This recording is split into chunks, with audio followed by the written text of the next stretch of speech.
Well, not too long ago, perhaps just over 60 years ago, in the United States, the Pledge of Allegiance and a prayer were part of the beginning of the day in our public schools. Now, prayer is almost fully excluded, and the Pledge of Allegiance in some places is a matter of debate. As I read and prayed over the first reading from the book of Kings, I thought of the news that the state of Louisiana has mandated the display of the Ten Commandments in their public schools. Now you can rest at ease. I'm not going to weigh into the legal constitutionality of that. I'll leave that to the legal scholars and the judges.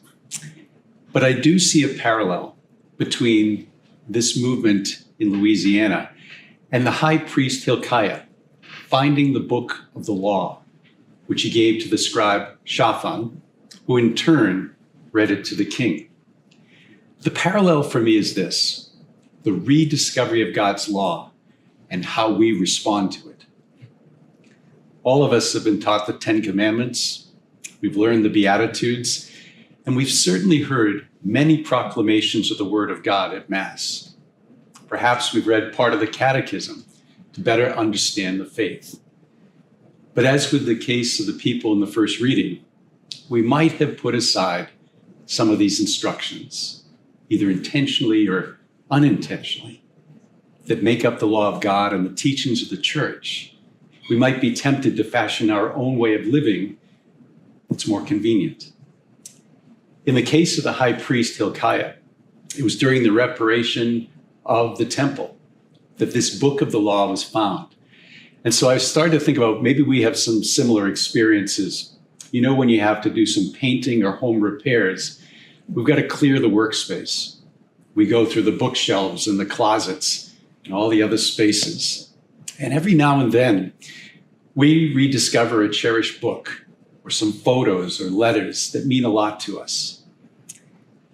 I think it's a reminder that from time to time, likewise, our church and we need to go through this process of repair and restoration.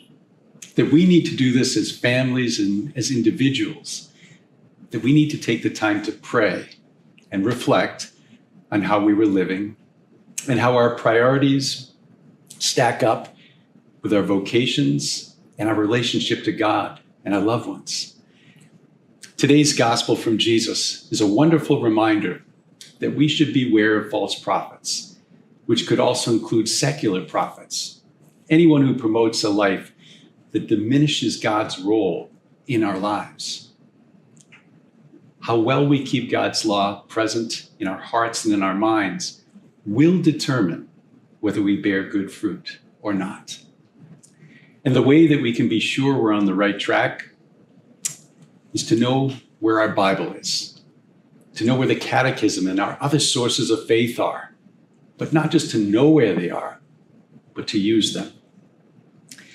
Use them along with our prayer from today's psalm.